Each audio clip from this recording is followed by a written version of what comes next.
This podcast is a proud member of the UUOP network.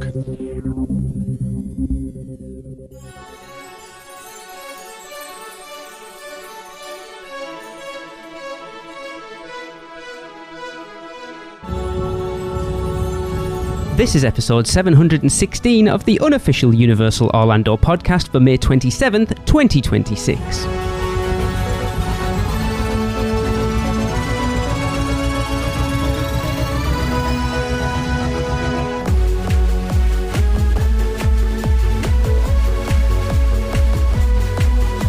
Hey everyone, welcome to the show. It is me, I am Lee. I am here with Tracy and Michelle and AI Chris. As the official anniversary of the opening of Epic Universe was last Friday, as of the release of this podcast, I'm so sad we weren't there. I know. The anniversary day merch stuff that came out looks amazing. We have bankrupted ourselves mentally. Yep. I'm sure we'll talk about that more in the future, but of course we need to wrap up our rating of each world, and we are going to do this on the final one, and it will be no different from the ones we've already done. We will be rating this world on the 4 different areas, which are... Right. Shows and live entertainment, which includes meet and greets and walk-around characters, food and drink. And ambience, which is everything else. Theming, music, details, lighting, and nighttime and daytime atmosphere. Now remind me, did we put the power-up bands in as part of live entertainment? You're asking me to remember something. I'm sure we did.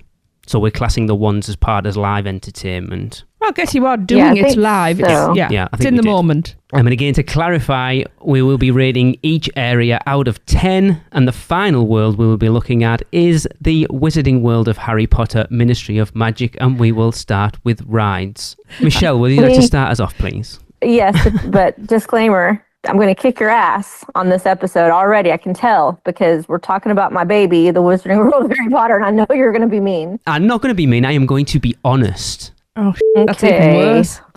Because I don't know, anyway, I've alluded to my feelings towards this world recently, so if you haven't picked up on that, you might be surprised. Okay. All right. Maybe some ass kicking will be happening, maybe some may not, so we'll see. All right. So, Wizarding World of Harry Potter, Ministry of Magic. We've got the Battle of the Ministry, and that's it. Ta-da! Yep. For now. Mm-hmm. So, Battle of the Ministry. It's an amazing technical feat. I will put it that way. There's some pretty amazing aspects to it with rides that we're also talking about, like the queue and everything there, right? I guess. I don't know. Are we going from the second year step? I don't. Into why are we adding extra things in? Well, no, because is it like going through the? We're talking about the ambience? ride. I guess we're talking about the ride. Yeah, I guess that's ambience. I guess we're talking about the ride itself, So from the minute you board that vehicle till the minute you get off. Okay. So not right. the queue line or No. anything. Okay. All right. Well, the ride has its flaws, but like the freaking animatronics in there, the Death Eater animatronics are amazing. The animatronics, I think, are probably my favorite aspect of this whole ride. It's a cool concept, but it didn't quite hit the mark for me completely, which is surprising because of how much of a Harry Potter fan I am. This is not my favorite. Like, I really don't even feel like I need to ride this every time I go to Epic. It's not a priority for me. So let me just ask you a question. Is that because of the ride, or because of the amount of time you would have to wait? I guess you're not, the wait time's irrelevant, isn't it, for you? It's because of the ride. I've never had to wait more than an hour for this one because I usually have Audrey with me who has the disability pass. It's just because the ride vehicles are so large, I think. It doesn't translate to the storyline very well for me. Like, we're supposed to be, if anybody has seen these movies with these magical elevators, they're small.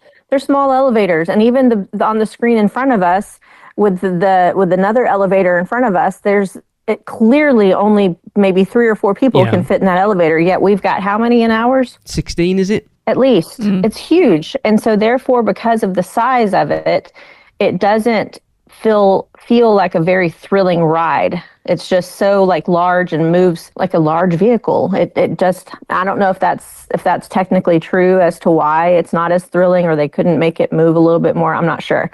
I'm going to guess that. But that does not translate to me. It's a big flaw in the storyline that we're in this huge ass elevator and the elevators are supposed to be really tiny. And there's also some like really awful projection facials and stuff on some of the animatronics that are just weird. But that's the problem of it with me is our ride vehicle. That being said, it's still an amazing ride. Like, it's still very technologically advanced and incredible in its own right. So I'll give it an 8. Whoa. Yeah. Okay. Tracy? Yeah, can't disagree with anything that Michelle has been saying. One thing I did realise while I was listening to Michelle and thinking was here, and I've complained myself, I hear a lot about if you're in the back row in the ride, you lose some of your view because of the walls. Yes, but that's what it's like in an actual elevator. So it's just like dawned on me that it's actually quite true to life. And I have been in an elevator that size. It was an industrial one, but I've been in one that size. Okay. So inside the Ministry of Magic. Shh. I'm supposed to tell anybody that. Yeah, I mean, it's not my favourite Harry Potter ride, and it's not my least favourite Harry Potter ride, which you know, it surprised me both ways because I had high expectations of it. There are parts of this ride that I absolutely love. The Rumpund. It's fantastic. Yes. And when you've got the animatronic as well, I love that. Like you say, Michelle, the Death Eater animatronics. I mean, I know we keep saying it, but the first time we saw them, we were like, they're people. Oh my God, they've got people in here. I was like, I can't believe they have live actors in this ride. Yep, that's what I said. I never thought I would ever see animatronics that are so fluid. They are phenomenal. But like you say, then you've got things like projections that they're more than iffy. They're just like, have the people who did it seen those actors before? Because it's like Ron Weasley from Temu. And there are times when the story isn't cohesive. It is, but it isn't. It's kind of like flung together. It feels like it's been done in a hurry. Yeah. And I do wish they'd taken... I wish it was a few scenes longer, to be honest, because I think it would give them the space to make it cohesive, because it is beautiful.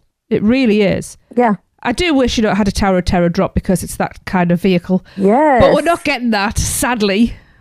I don't know. Apparently it's become more. I saw something recently online that someone said that they have added some more thrilling element to it, because apparently initially we were supposed to have a drop and it was causing havoc with the sensors and stuff, which is why they took it out. I'm not surprised with the size of those ride vehicles. So I don't know whether that element will come back eventually or not. I don't know, but I did see someone say the ride profile has changed since that opening couple of months. That's to be expected, though. There's always going to be tweaks and things in the first months and couple of years, I would say. This is a difficult one to give a score to. It is, because it's like not my cup of tea, but it's still an amazing ride. Yeah. But you've also got to consider that we're talking about the rides in a world and there's only one. Yes. I will definitely ride this ride again, but will I stand and wait for it for hours? Absolutely not. I have a limit on what I would wait. We talked about it, funnily enough, last night watching one of the vlogs, didn't we? Which is where I'm just buffering while I'm working out my score.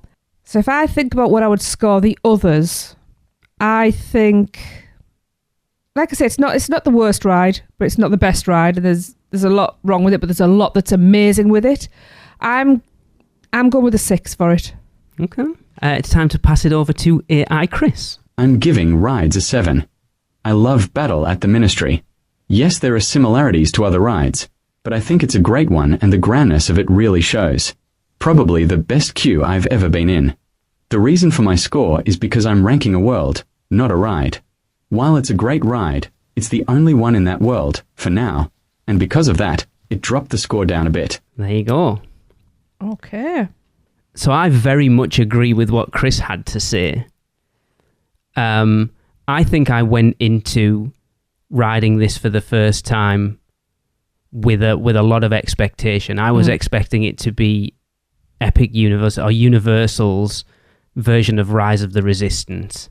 I wasn't expecting it to do anything new, but just to pull so many elements together to create this fully immersive experience, and it didn't quite do that. I'm guessing the fact that we waited an hour for it the first time we rode it will have definitely played into it, I agree with exactly what Tracy and Michelle have both said. That first Death Eater animatronic blew me away. I was like, oh, holy crap, there's actors in this thing. And then you're like, oh, actually, no, there isn't. So good. But those facial projections are probably the worst I've ever seen. If you look at the Victoria Frankenstein one in the pre-show for Monsters Unchained, same projection system, but looks way better. And she's moving. As far as I'm the worst ones in the Potter one are the ones at the end in the actual like courtroom, and they're not even moving, and it looks bad. Whereas at least the Victoria Frankenstein animatronic is moving, so that facial mapping is even more difficult, and it still looks good. But it proves it can be done. Yeah, and done well. No, maybe it's because that's not based on a real person, so it's easier to do. But it's still got to look like a person. It doesn't matter who. Yeah, but if you get it wrong, it doesn't matter because it's not a familiar face. True. That's kind of just dawned on me. I like I say, I don't know what I was expecting. I was expecting more. We've only ridden it 3 times, and I have enjoyed it more every time I've ridden it. But it's still not up there as like if we were to do our top 10 rides in Universal Orlando right now, it probably wouldn't make my top 10.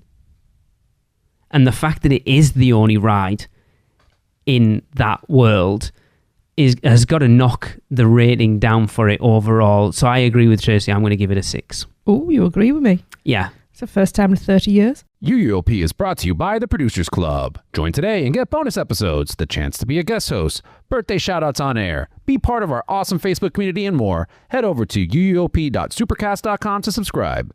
Shameless plug. Moving on, we have shows and live entertainment, like we said, and it also includes the interactive ones. So, Tracy. Oh, I hate when I have to go first. I like to plagiarise everybody else. Tough. Okay, so we have Le Cirque Arcanu and the wands. Are we talking interactions with auras and... Yes. Everything that is live entertainment. Hang on, I'm trying to remember a name.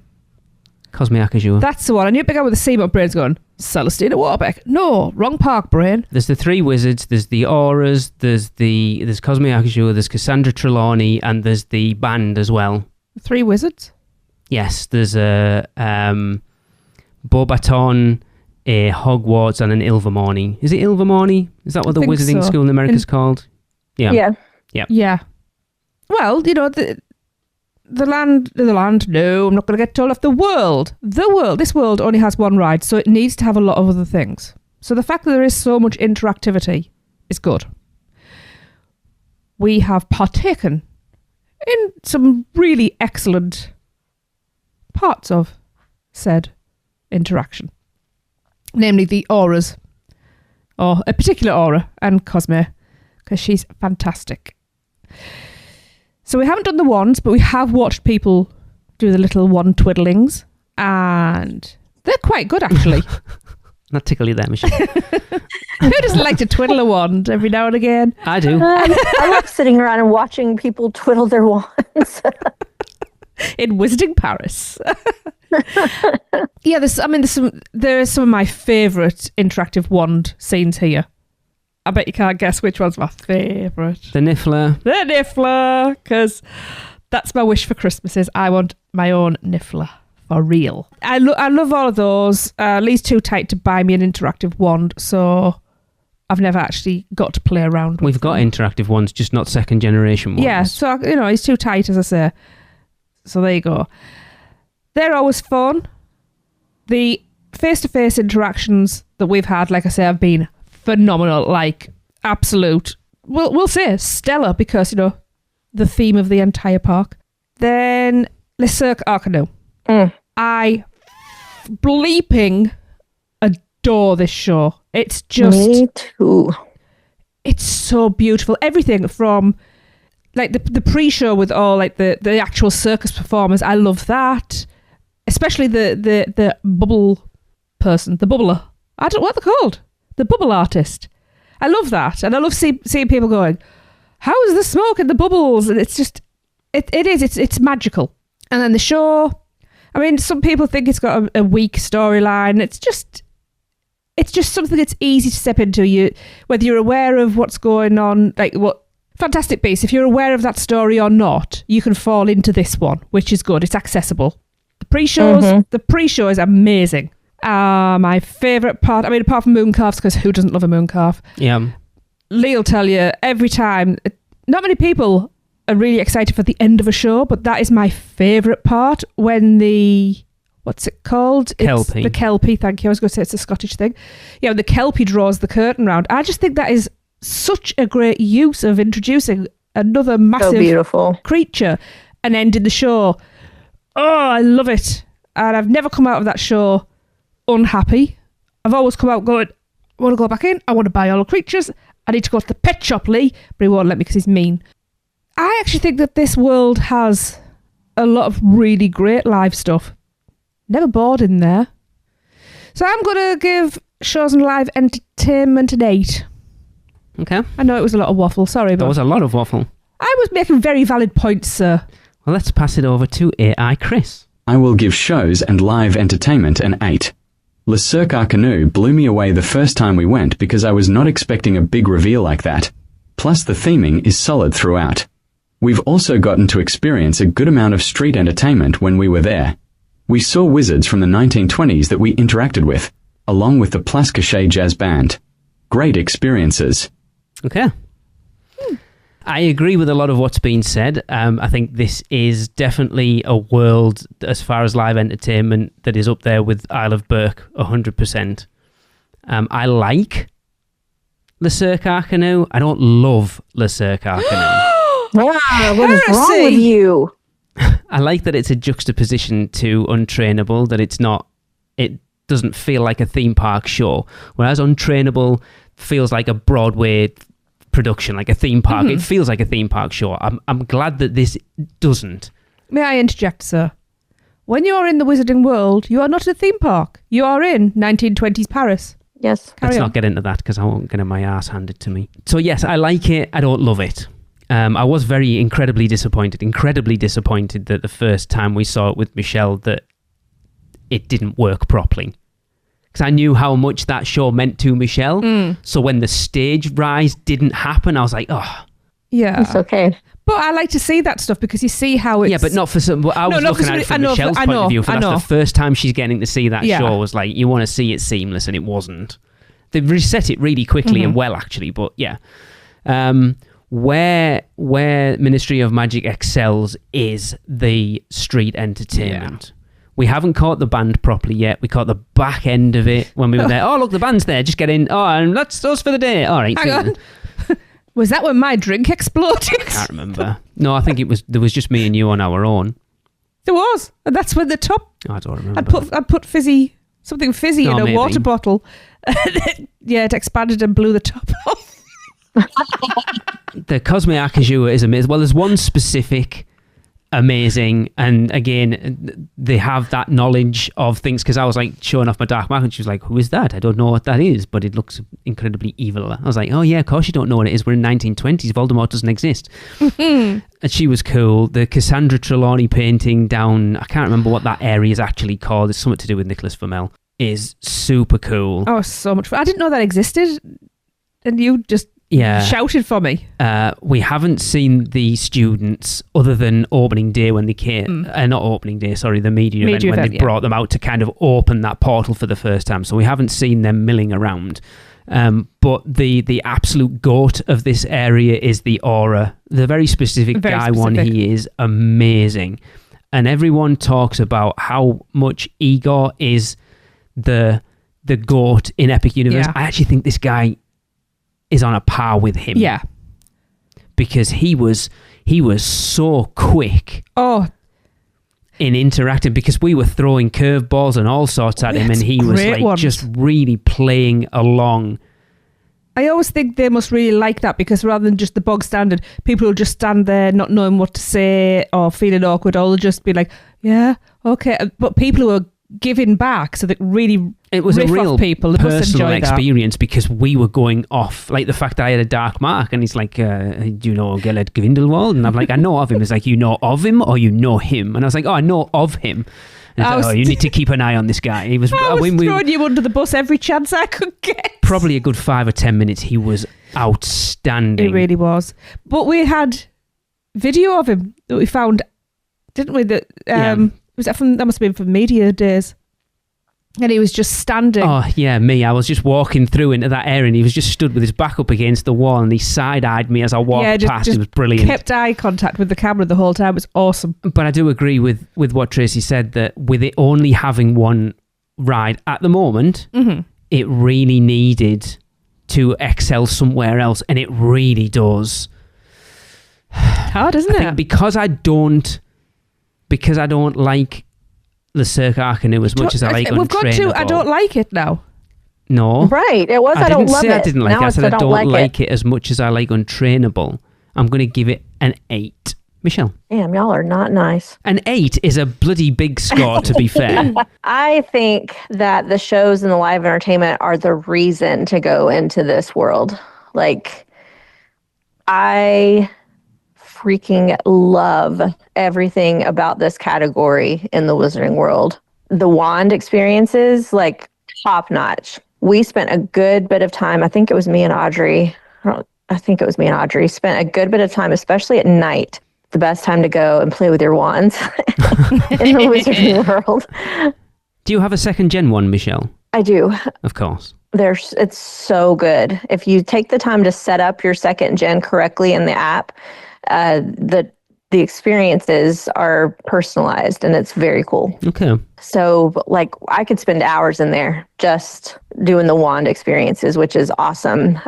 Like you have all said, the character interactions are perfect. Those actresses and actors are spot on. And I've had lots of interactions with them. It's very cool. Yeah, it's everything we talked about we wanted for Hogsmeade and Diagon Alley that they didn't do. Mm-hmm. Yep. It's so good. And I love the show. Bawled my eyes out the first time, as you probably remember. Michelle, you bawled your eyes out all day long, to be fair. I did. But it's just so good. Everything about this is just so good. So I'm giving it a 10. Told you. I will add on that. I mean, I love Harry Potter. I love the world of it and the immersion. But I didn't go into this world having the biggest expectations because everything else just seemed to be so much better in my head. And the fact that this is probably my favourite of all the Harry Potter areas. Wow. Because I know it sounds stupid, even when it's busy, I find it relaxing. Yep, me because too. It's not, we're gonna go to this ride. Like Hogsmeade just feels like you're just like, people are just rushing from one ride to another. And it's quite tight. This, I don't know, it's geared up for hanging out in like most of Epic Universes. And that's exactly it. And I've said to come and get a drink from the bar on a night and just hang out after dark. Yeah. I think it's because Battle of the Ministry is such a people eater as far as like... Yeah. The queue the line and everything, is so huge in there. Yeah.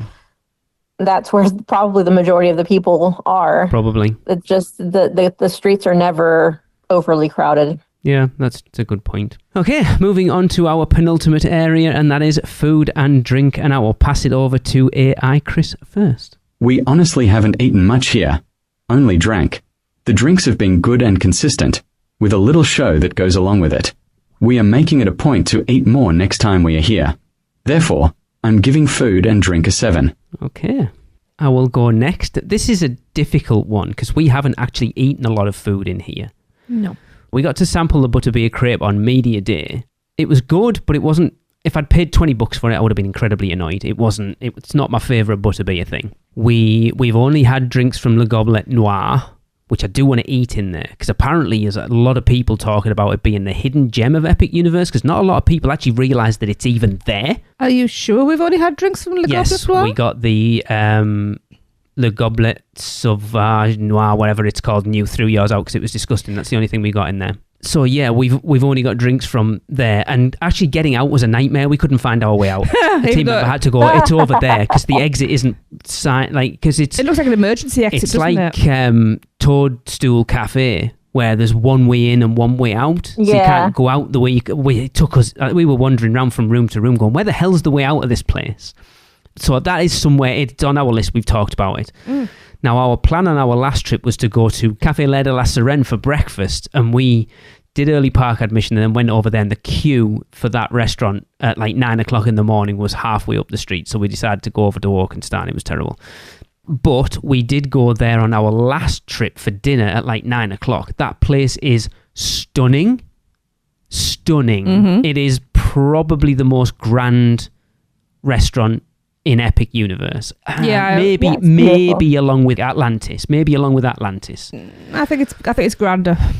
I think from an inside, but Atlantis gives you that view out over the park as well. Yeah, so. but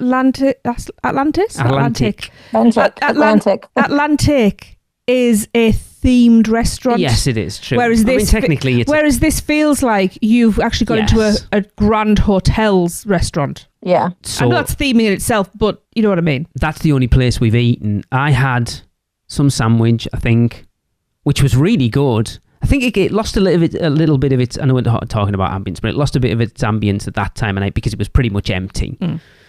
And it is somewhere we are looking to go back whenever we come back. So again, like Chris, we haven't eaten a lot in here.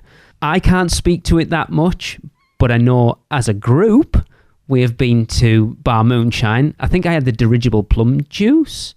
That rings a bell. It was okay. It was pretty good. They were all getting smashed while I was on the mocktails, so I can't talk about that. But from what everyone who was with us, there was like 6 of us there, they were all raving about the drinks from Bar Moonshine. So for me, again, only having sampled a couple of things, they were good.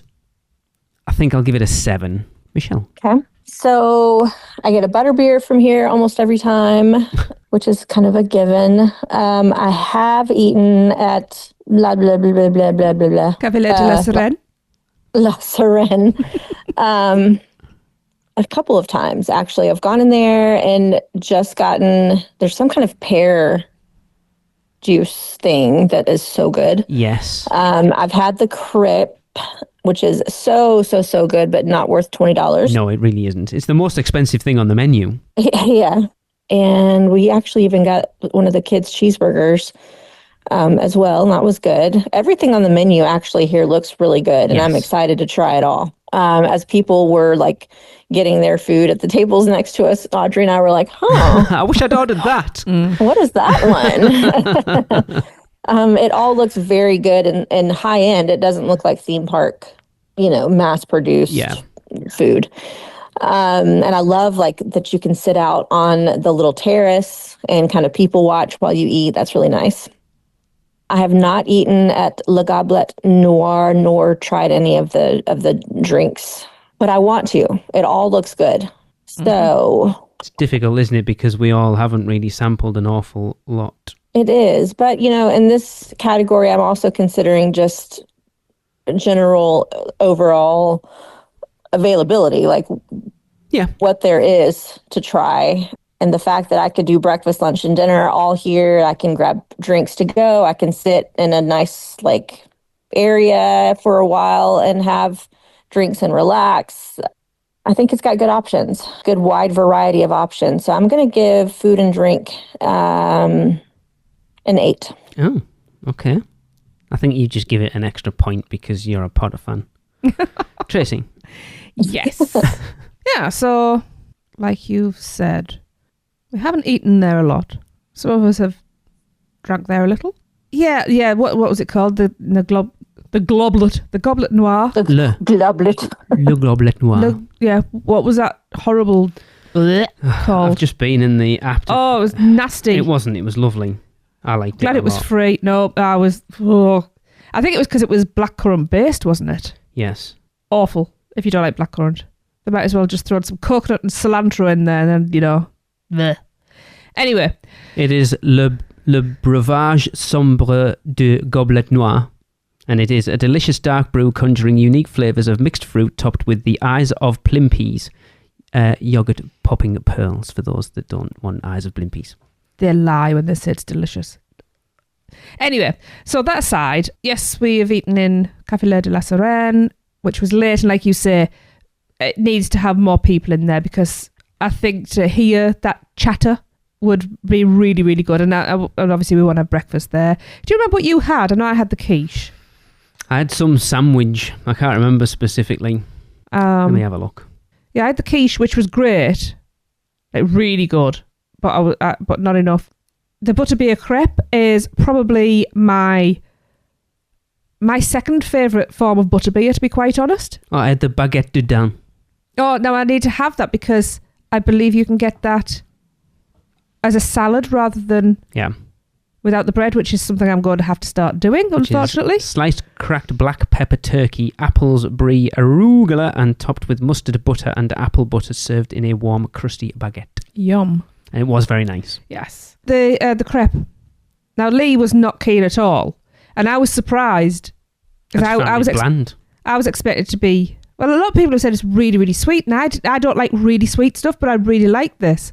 Which, as I say, I found quite surprising. Because I don't particularly... Well, I think I just don't like butterbeer as a liquid. Butterbeer soft serve is top tier. And there are other things now I need to try. But anyway, I digress. Bar Moonshine is my most visited place. And that was in one day. Yeah. Everyone's like, you've got to have... I had it and it's fallen out of my head. The Lobe Blaster. And I wasn't sure, because I'm not a huge fan of absinthe. So I had a taste of somebody else's, and I am so glad I didn't get it, because that is not my cup of tea. So I went in and I got an old-fashioned instead, because why break the trend? And it was an excellent old-fashioned. And there you go. We were there, and our friend John was like, oh, I need to get another one. Would you like another one? And I'm like, I've still got this one. And he said, I'm not saying that. You want another one? So we went in. And because I still had a drink in my hand, the barkeep, I'm going to call him a barkeep because it's fitting for the era, he wouldn't serve me another drink. He couldn't. No, he didn't. I'm not serving you. He said, I can't because you... Yeah. And I was like, I'm from the north of England. This won't last long. Which is when he turned round and he said, where are you from? And then named a town that is, 20 minutes away from us? Yeah. Well, maybe half an hour. Yeah, and I was like, wait, what? And it wasn't even like a major area. You've got to know, but he spent time over in this neck of the woods. Anyway, he turned around to make drinks, and when he turned back 30 seconds later, my drink was gone. He was like, I thought that'd happen. But alas, and put another one down in front of me. So the interaction there, I mean, I think that also comes into live entertainment, because the banter you get there comes into that. Yeah. Yeah. It's a tiny little bar. It is tiny. But it's set up so well. And the drinks are very, very good in there. And I was more than a little tipsy by the end of our session, which was awesome. I like what I've seen on the menus. There's plenty of choices. The drinks are good. I am going to give food and drink. I'm thinking repeatability. I'm going with an 8. Yep, called it. I wish to go to Liverpool.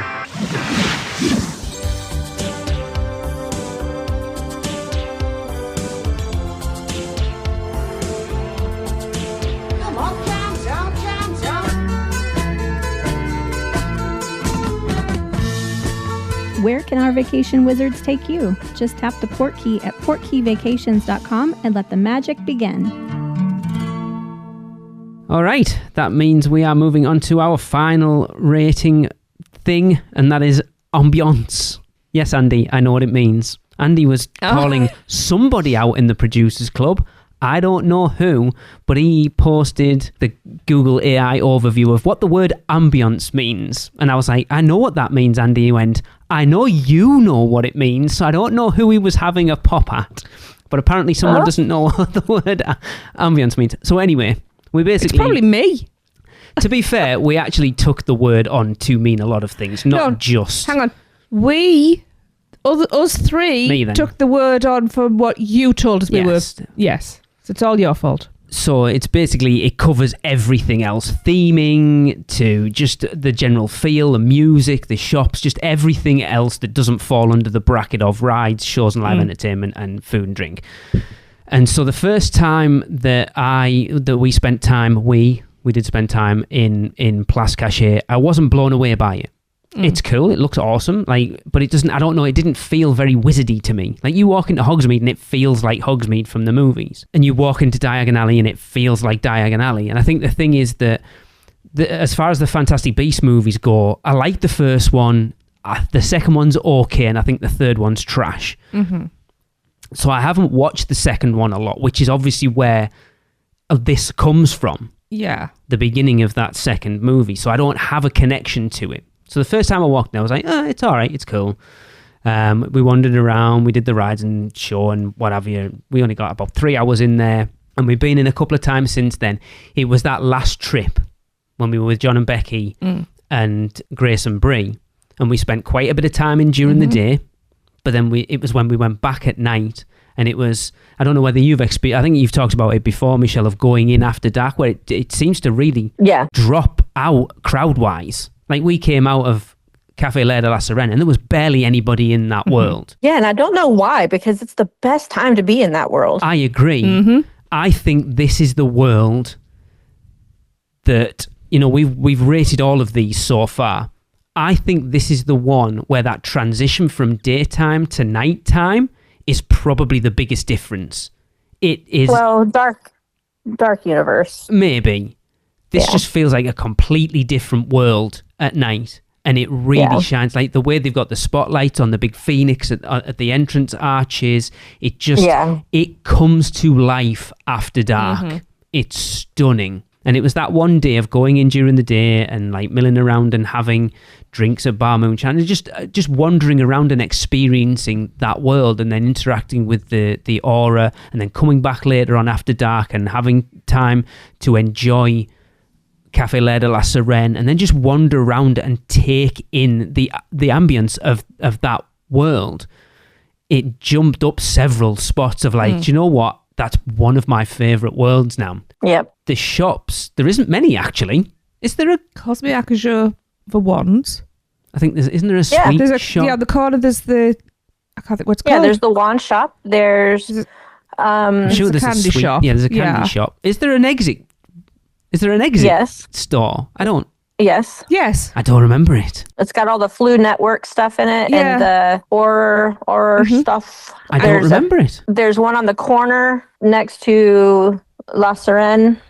Also at the exit is the cart with the moon calves are in it. You got the cart outside Obviously, as well. I haven't paid attention, but that's good because then it blends in. It doesn't feel like the ramming stores down your throat, which plays into the overall ambience and theming of it. It as much as Burke does, it feels like a real place, and I think that, I mean, to be fair, other than Super Nintendo World, they all kind of feel like real places. Yep. But I don't know. I think it's because I was so kind of the first few times to then like I can actually see what this is now. I think I'm going to give it an 8. Wow. Michelle, just give it a 10 now and move on. Yeah, the ambiance here, daytime and nighttime, is just awesome. Like I love how they imagined this Place Cachée to be from the top to the bottom. I love all of it. It's so good. Yeah, I'll give it a 10. I can't think of anything wrong with anything in this category. I can't think of one negative. It's quite small. For now. I don't find that to be a negative. Tracy. Well, like we said, this world comes to life later on. I honestly think that if you go late afternoon and then let the sun go down and just enjoy it all, then that's the right time to go. Just before golden hour and then in. It's such a pretty world, even though I'm not particularly a fan of Paris itself. I like the little touches, like the handbills that are pasted up everywhere. And some of those are hilarious. And if you take your time to look at the little signs and things, there's some really great gags in there. I also like the fact that essentially the pathway is in the shape of my initial. Yeah. So obviously this is meant for me. But like you say, like when the lights go, when the sun goes down, the lights come up, it just transforms. And what I did notice was when the sun's up and there's a lot of people in there, it's loud.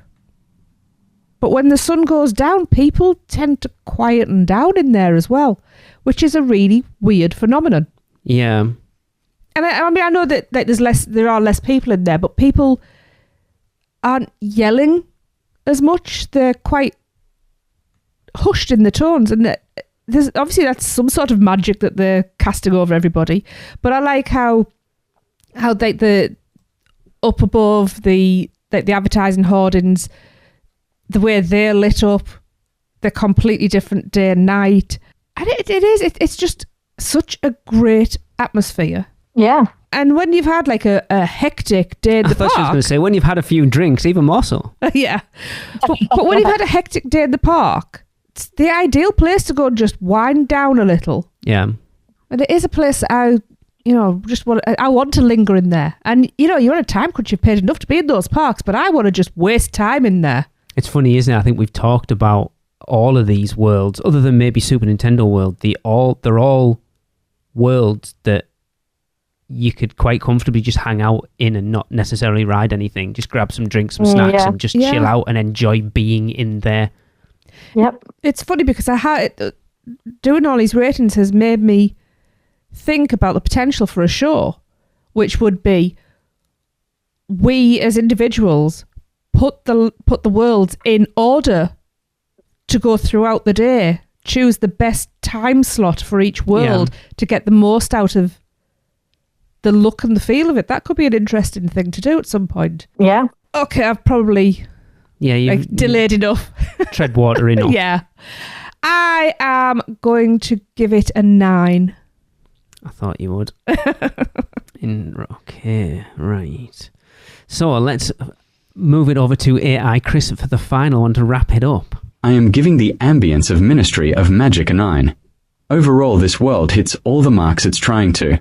When we first went, I told Alexa we could take a photo here and lie to our friends that we are in Paris. Even though there isn't a whole lot to do in this world, I love walking through it. There you go. Yep. Okay, so that gives the Wizarding World of Harry Potter Ministry of Magic a total rating of 127 out of 160. So the final rankings that we've done rating these out of the 5 worlds at Epic Universe, breaking them down into individual things, not ranking them as a whole, in reverse order are... Number 5, Super Nintendo World. Number 4, Celestial Park. Number 3, Dark Universe. Number 2, the Wizarding World of Harry Potter, Ministry of Magic. And number 1, drum roll please, if you haven't worked it out for yourself already. Dun, dun, dun, dun, Isle of Berk. Bow, bow, bow. I think that's the correct number 1. Interesting. Yes, I think that's the correct number 1. I did expect Ministry to be below Dark Universe now rankings, though. That's very interesting. So, Super Nintendo World, Celestial Park, Dark Universe, Ministry of Magic, Isle of Berk. It's interesting. To put Super Nintendo World last is strange, isn't it? It is, because none of them are bad by any stretch of the imagination. But obviously, things had to come somewhere. It's crazy. And I mean, to give you an idea of so Super Nintendo World had 100, Celestial Park had 111, Dark Universe was 116, Ministry of Magic 127, and Isle of Berk 30. So it's like 30 points 30 between. Points separating Super Nintendo World and Isle of Berk. Which isn't a lot. No. Okay. But maybe, I don't know, maybe we've got more enthused as we've moved along. Again, we've watched a lot of vlogs over the last couple of days with it being the anniversary and realised that for all we've spent a lot of time in there compared to most people, we haven't spent a lot of time in there. No, not yet. There's so much we still haven't got to experience. I can tell you now, our ratings will be completely different in another year's time, and then in 5 years' time, when everything's bedded in, and we've got more rides and stuff in there as well. Yeah. Yeah. Well, that's what I was going to say. Is I personally, if I were ranking all these in comparison, I wouldn't put Isle of Berk first. Really? But that's the purpose of this type of ranking system. Why, However, it makes sense in this type of ranking system that Isle of Berk is first. Yeah. Because that is the only complete land at Epic at the moment. Yeah. So therefore, it is the most well-rounded. Yes. Which makes sense as to why it would be top in this sort of system. Yeah, it really does. But okay. Well, that is going to wrap up another episode. Happy birthday, Epic Universe. We love you. Birthday! Happy We should have lots of birthday. cake! We should have done it, shouldn't we? Don't forget to send in your recordings of you trying the 3 cones at Epic Universe's Isle of Burke for this year's segment, Which Cone Makes You Moan? Rate each one out of 5 and send those recordings to us at podcast@uuopodcast.com, and we'll be back next week to catch up on the news. See ya. That's the end of another Stella episode of UUOP. Use the Flu Network to give you access to us on Facebook, Instagram, X, YouTube, TikTok, and Pinterest. Just search UUO Podcast. And check out our blog at uuopodcast.com for everything else. Send your owls to us at podcast@uuopodcast.com. And if you want to join the Producers Club, jump down the warp pipe at uuop.supercast.com. It's alive on Apple Podcasts, Spotify, and everywhere else that podcasts are found. So please subscribe, rate, and review wherever you can. Dragons aren't the only way to get around. Email Michelle at portkeyvacations.com. She can take care of all aspects of your next Universal Orlando vacation. Listen to them, the children of the night, the children of the UUOP network. Rush of Fear Halloween Horror Nights podcast, the theme park duo for all your West Coast news and info. The Taste of Universal, Universal Orlando Food Podcast. Portkey Passport, an adult-centric Disney podcast. The unofficial Universal Great Britain podcast. Big Dumb Stuff, our comedy, pop culture, and themed entertainment podcast. Theme Park Throwdown, a weekly battle between your favorite theme parks, and the Fudge Factor YouTube channel, helping you plan your best Universal Orlando vacation. Make sure to subscribe and come back next week, because in the end, it turns out all we needed was a little more of this.